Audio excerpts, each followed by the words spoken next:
여호와를 자기 하나님으로 삼은 백성, 이런 제목으로 우리가 말씀을 나눌 때 하나님의 은혜와 평강과 회복의 역사가 여러분과 함께 하시기를 주님의 이름으로 축원합니다.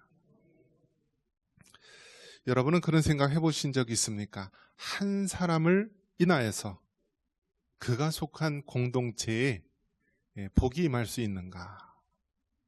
나 한 사람으로 인하여서 내 가정이 복을 받고, 나 한 사람으로 인하여서 그의 교회가 복을 받고, 나 한 사람을 인하여서 그 나라가 복을 받을 수가 있을까?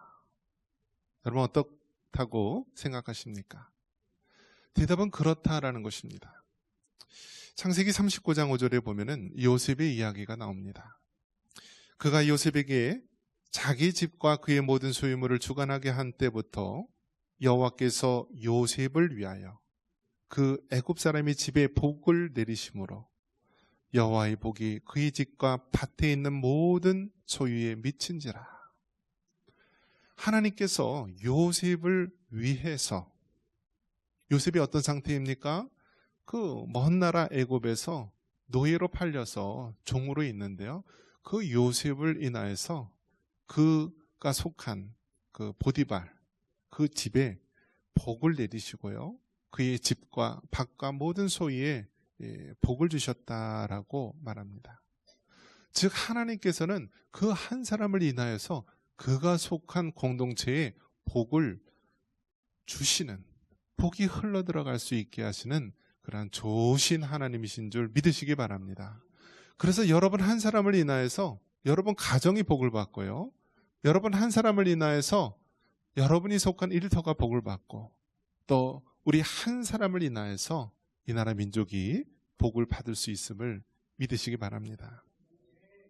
그렇기 때문에 여러분 한 사람을 잘 세우면 정말 우리가 하늘의 큰 축복 속에서 번창하고 잘 될 수 있는 은혜가 있는 것입니다. 우리나라 이 역사를 돌아볼 때 한많은 역사, 슬픔의 역사입니다. 우리나라 5,000년 역사를 이야기하지만 그 고조선, 고구려 백제 신라, 고려, 또 조선, 이러한 나라를 생각할 때 우리가 5,000년의 역사를 자랑하지만 5,000년 동안 1,000번 가까이 외침을 받았고요, 그냥 보따리 문화였습니다. 난리만 났다 하면 보따리 쌓았고 피난 가는 것이 일이었습니다. 이러한 한 맺힌 가난한 이 나라에 70여 년 동안 유일하게 평화가 유지된 때가 바로 지금 우리가 살고 있는 이 시대입니다. 그런데 우리는 하나님께서 세우신 이 대한민국이라는 이 축복된 나라에서 살고 있는데 아직도 먼 과거의 향수 속에서 빠져나오지 못하고 있습니다. 우리나라 국민들 보고 가장 존경하는 사람이 누구냐라고 하면 아직도 세종대왕, 아직도 이순신 장군 하면서 조선시대에 머물고 있는 것을 보게 됩니다. 우리가 지금 조선시대에 살고 있습니까? 아니면 그만큼 아직도 우리가 존경할 만한 인물이 없어서 그런 겁니까? 그렇지 않다라는 것입니다. 우리가 너무 편향된 교육을 받다 보니까요, 우리 믿음의 선진들이 세운 이 대한민국이라는 나라에 대해서 자부심이 없고요, 너무 가벼이 여긴다라는 것입니다.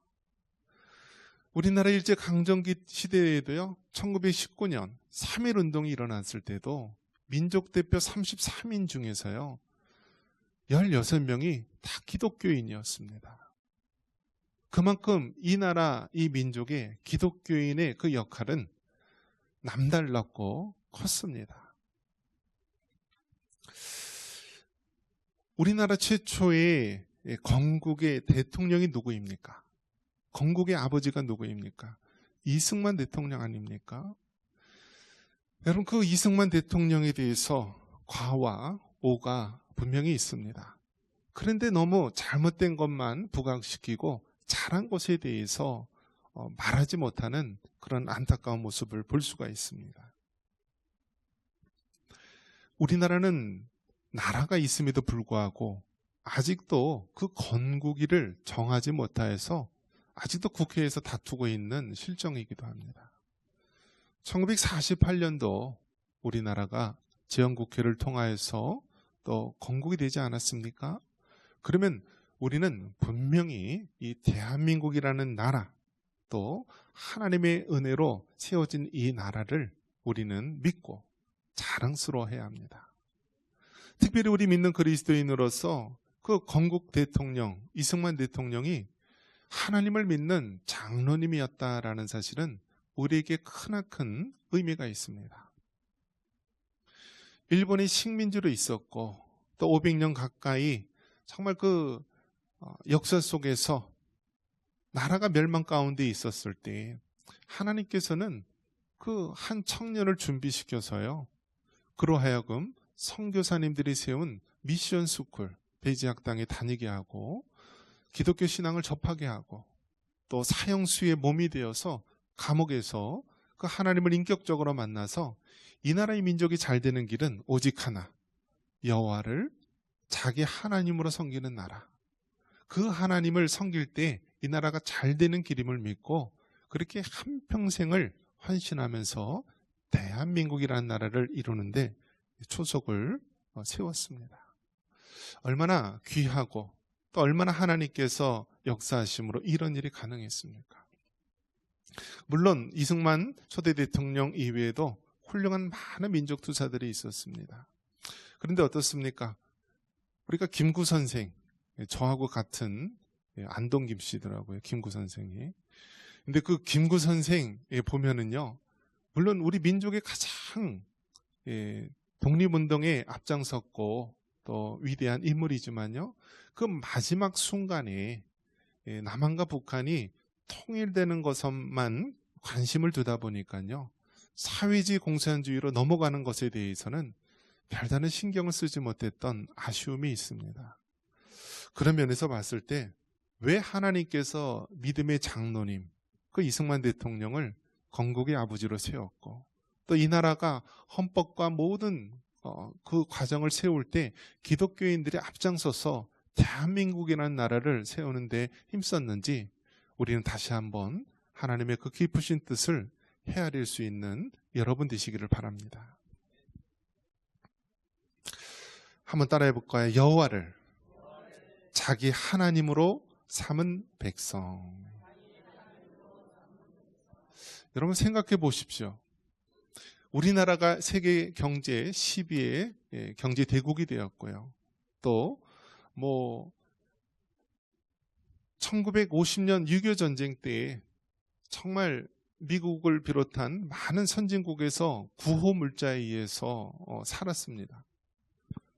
여러분 우리가 잘 아는 그 꿀꿀이죽, 그 부대찌개가 어디서 유래됐습니까? 바로 이 전쟁터에서 우리 연천을 비롯한 의정부 이쪽 지역에서 비롯된 것 아닙니까? 하도 먹고 살 게 없으니까 그 미군 부대에서 흘러나온 그런 햄이나 이런 캔에다가 우리나라 김치나 이런 것을 넣고 푹 끓여서 먹었던 것, 이것이 바로 부대찌개 유래 아닙니까? 먹다 보면 담배꽁초도 나오고 뭐도 나오고 다 나왔다라고 합니다. 그럼에도 불구하고 배고파서 그 배고픈 배를 쥐어지면서 살았던 우리 믿음의 선진들의 세대 아닙니까? 그렇게 가난했던 나라가요, 이제는 다른 나라를 우리가 도와주는 나라로 하나님께서 세워주셨습니다. 왜 그럴까요? 우리가 똑똑해서, 우리가 부지런해서, 우리가 남다른 능력이 있어서 그 어떤 것으로도 결코 설명할 수가 없습니다. 이 모든 것이 바로 하나님께서 이 나라 민족을 사용하시기 위한 하나님의 특별하신 은혜임을 믿으시기 바랍니다. 역사의 주권자는 하나님이십니다. 우리 1절 말씀 같이 한번 읽어볼까요? 1절입니다. 나의 반석이신 여호와를 찬송하리로다. 그가 네 손을 가르쳐 싸우게 하시며 손가락을 가르쳐 전쟁하게 하시는 도다. 아멘. 여러분 지도자가 중요합니다. 지도자가 중요해요. 그 한 사람의 지도자가 잘못된 선택을 하면은요, 나라가 망하게 될 수도 있습니다. 반면에 한 명의 지도자를 바로 세우면은요, 그가 속한 공동체가 잘 될 수가 있고 복을 받을 수가 있습니다. 이 나라의 민족 얼마나 서론과 아픔이 많이 있습니까? 여러분, 전쟁은 과거의 구시대의 유물이 아닙니다. 지금 첨단 과학을 말하는 시대, AI 컴퓨터가 모든 것을 이제는 또 우리 삶 속에 깊이 들어와 있는 시대 속에서도 사람과 사람 사이에 죽고 죽이는 이 전쟁은 지금도 일어나고 있습니다. 이것이 바로 죄 많은 이 세상의 모습입니다. 지금도 러시아, 우크라이나 전쟁은 3년여 동안 지속되고 있고, 또 이스라엘과 팔레스타인 하마스의 전쟁도 계속 일어나며 언제 또 아랍 나라들이 또 뭉쳐서 또 더 큰 전쟁으로 확전될지 모르는 상황입니다. 그런 가운데 중국은 호시탐탐 대만을 차지하기 위해서 이제 앞으로 몇 년 후면은 그 땅을 무력으로 차지할 수도 있다는 것을 공공연히 떠벌리고 있습니다. 우리나라 사람들은 대만이 우리나라랑 무슨 상관이냐, 중국이 미국과 전쟁하는 것이 무슨 상관이냐라고 외치고 있지만은요, 우리나라는 세계에서 유일하게 아직도 전쟁이 끝나지 않은 휴전의 나라입니다. 우리나라에는 28,000명의 미국 군인들이 들어와 있습니다. 만약에 대만 사태를 인하여서 중국과 미국이 전쟁을 일으킨다면 우리나라는 아무런 상관이 없을까요? 그렇지 않다라는 것입니다. 또 북한을 노려서요, 또 대규모 또 무력 사태가 일어날 수 있다라는 것입니다. 설령 무력적인 전쟁이 일어나지 않는다 할지라도 수출로 먹고 사는 우리나라는요, 세계에서 가장 타격을 받는 나라가 될 것이라고 예상하고 있습니다. 이런 가운데 대다수의 많은 국민들이 나라가 어찌 되든 세계가 어찌 돌아가든 자기 개인 이기적인 생각으로만 살아가고 있습니다. 무엇을 먹을까? 무엇을 입을까? 자식 낳는 것도 귀찮으니까 적당하게 나를 위해서 살아가자. 그렇게 극단적 이기주의 속에서 살아가고 있습니다.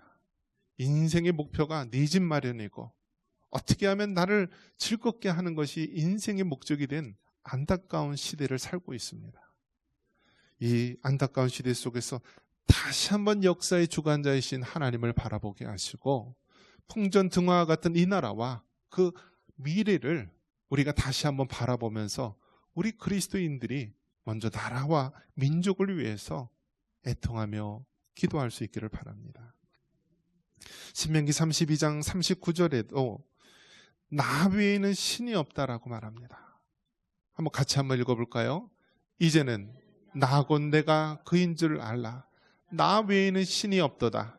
나는 죽이기도 하며 살리기도 하며 상하기도 하며 낫기도 하나니 내 손에서 능히 빼앗을 자가 없도다. 아멘.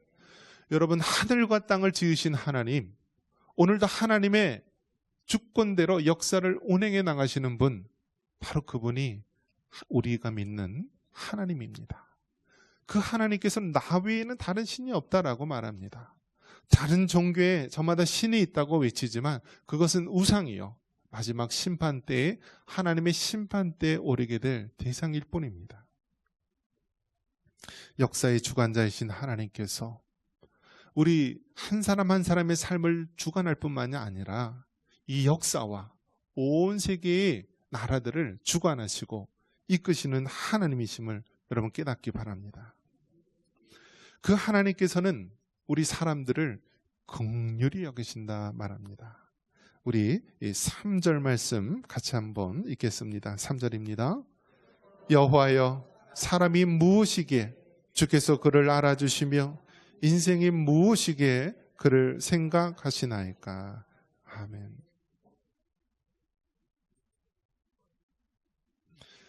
여러분, 사람은 하나님의 형상대로 지음받은 특별한 존재입니다. 그래서 여러분, 짐승하고 사람하고 똑같은 생명이라고 보면은 그것은 크나큰 잘못입니다. 왜요? 그 한 사람은요, 바로 하나님이신 예수님께서 구원하시기 위해서 이 땅에 십자가에서 피값을 주고 산 그러한 생명이기 때문입니다. 그래서 결코 여러분, 한 사람의 생명과 또 짐승의 생명을 우리가 같은 선상에서 놓아서 볼 수 없는 것입니다. 그 하나님께서는 우리 한 사람 한 사람을 사랑하시고요, 우리를 생각하시고 우리를 아시는 하나님이십니다. 여러분이 아파하고 힘들어할 때 우리를 긍휼히 여기시는 분이 바로 우리 하나님입니다. 우리가 신앙생활할 때 자꾸만 우리가 빠지는 잘못이 무엇입니까? 그것은 도울 힘이 없는 인생을 의지하려 한다는 것입니다. 여러분, 우리가 하나님을 믿을 때요, 하나님을 믿을 때 유의해야 될 것이 무엇이냐면, 도울 힘이 없는 인생을 의지하지 말고 하나님만 전적으로 믿고 의뢰하시기를 바랍니다. 우리는 사람의 선의에 우리 자신을 맡기는 것이 아니라 하나님의 긍휼하심에 우리의 미래를 맡겨야 합니다. 우리나라가요, 이 나라 민족을 위해서 기도할 때에 북한이나 중국이나 러시아나 일본의 선의에 기대서 그들이 우리를 치지 않겠지, 그들이 전쟁을 일으키지 않겠지라는 사람의 선의에 우리가 기대지 말고요, 하나님께서 이 나라 민족을 긍휼히 여겨 주시옵소서, 다시는 이 땅 가운데 피비린내 나는 전쟁이 비롯되지 않게 하옵소서라면서 기도하면서요, 우리나라 이 민족을 강하게 세워나가야 됩니다. 성경 말씀대로 도울 힘이 없는 인생을 의지하지 말고 우리를 긍휼히 여기시는 하나님께 이 나라 민족을 맡길 수 있기를 바랍니다. 히브리서 2장 7절에 우리의 존재에 대해서, 우리의 정체성에 대해서 말씀해주고 있습니다. 한번 같이 한번 읽어볼까요? 그를 잠시 동안 천사보다 못하게 하시며 영광과 존귀로 관을 씌우시며. 아멘. 하나님께서 우리를 얼마나 사랑하시냐면요, 우리 한 사람 한 사람을 하나님의 형상대로 창조하시고 우리에게 무한한 사랑과 긍휼을 베푸시는 분이십니다. 그러면서 우리 존재가요, 잠시 동안 천사보다 못하게 하시며 영화와 존귀로 관을 씌우셨다 말씀합니다. 우리가 이 땅에 사는 동안 잠시 동안 우리가 천사보다 못한 상태에 있지만 우리는 궁극적으로 우리 하나님과 영원히 하나님 나라에서, 천국에서 하나님의 그 영광의 면류관, 존귀의 관을 쓰면서 다스릴 거룩한 자임을 여러분 믿으시기 바랍니다. 여호와를 자기 하나님으로 삼은 백성이 복이 있다라고 말하고 있습니다. 우리 15절 같이 한번 읽겠습니다. 여호와를 이러한 백성은 복이 있나니 여호와를 자기 하나님으로 삼는 백성은 복이 있도다. 아멘. 여러분, 우리 민족이 얼마나 복을 좋아합니까? 복. 그래서 새해 인사도 새해 복 많이 받으세요라는 인사를 하는 민족 아닙니까? 그런데 이런 복을 받으려면 이 복이 어디서 나오는지 알아야 되지 않습니까? 오늘 성경 말씀은 분명히 말하고 있습니다. 여호와를 자기 하나님으로 삼는 백성이 복이 있도다라고 말합니다. 한번 따라해 볼까요? 여호와를 자기 하나님으로 삼는 백성은 복이 있도다. 할렐루야. 여러분 정말 복받기 원하십니까? 하나님의 축복된 삶을 살기 원하십니까? 그러면 여러분이 바로 여호와를 하나님으로 섬길 수 있기를 바랍니다. 여러분의 가정이 복을 받기 원하십니까? 그러면 여러분 가정에서 여호와를 하나님으로 섬길 수 있는 가정이 되기를 바랍니다. 여러분의 일터가 복을 받기 원하십니까? 여러분의 일터에서 여호와를 하나님으로 섬길 수 있는 여러분 되시기를 바랍니다. 이 나라의 민족 복받기를 바라십니까? 그 길은 단 하나, 여호와를 하나님으로 삼는 그러한 섬기는 민족이 될 수 있도록 기도하시기를 바랍니다. 그래서 여러분, 더 이상 우리는 이 조선 구태의연한 과거에 머물러 사는 것이 아닙니다.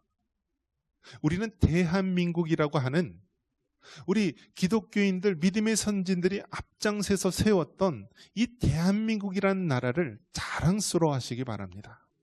그리고 이 나라가 여호와를 하나님으로 섬기는 그런 축복받는 민족이 될 수 있도록 기도할 수 있기를 바랍니다. 이것이 바로 이 나라가 잘 되고 이 민족이 잘 되며 우리 후손들이 잘 되는 길입니다. 어떠한 상황 속에서도 여호와를 우리 하나님으로 잘 섬길 수 있는, 그래야 하늘의 신령한 축복을 받아 누릴 수 있는 우리 모두가 되기를 주님의 이름으로 축원합니다.